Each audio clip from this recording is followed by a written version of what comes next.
So I signed up for a year of Marvel Unlimited and began binging the good old school comics, starting with Fantastic Four. I just wrapped up the first 12 issues from 1961 to 1963. Always it has been Marvel Comics' fame that they aim at older kids or infuse more mature storylines and characteristics into their tales. And boy, they do. Though beginning in the 60s like this, at the beginning of the Fantastic Four, it's still a lot of definitely aimed at a lower latitude of child and their comprehension.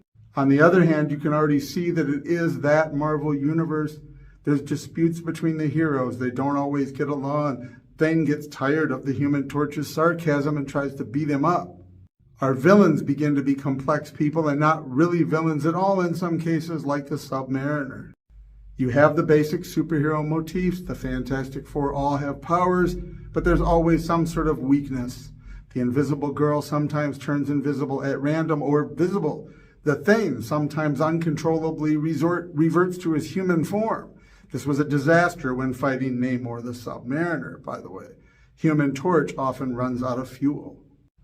But even the gods of DC Comics like Wonder Woman, Superman affected by kryptonite, everybody has their weaknesses. It's part of writing the narrative. But what's interesting with the Fantastic Four is the degree to which they argue and don't get along with one another, and the degree to which their superpowers become a burden. This will be magnified by the time the X-Men is launched with the idea of the mutation, which makes you a superhero, though sometimes it's useless and other times it destroys your life. The Thane has phenomenal invulnerability and superhuman strength, but he's also a monstrous rock monster incapable of living a normal life. The cocky Human Torch seems to have it really well, but in the beginning he has a little bit more trouble controlling his powers and not burning things and people that he didn't plan on.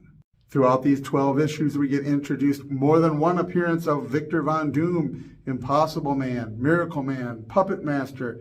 I did not realize all those years I read the comic book later that Alicia Masters, Thane's girlfriend, this is how she's introduced. She's the stepdaughter of Puppet Master. Of course, the Mole Man, and of course, the Submariner, who has this tragic story being discovered. An amnesiac gets his memory back, returns to his empty at the time undersea kingdom, living alone in a post-apocalyptic for Atlantis world. I went ahead and added a bunch of other stuff to my reading list as the Avengers begin and the X-Men and the Amazing Spider-Man. I'm going to tie those into my reading cycle. It should be a great deal of fun.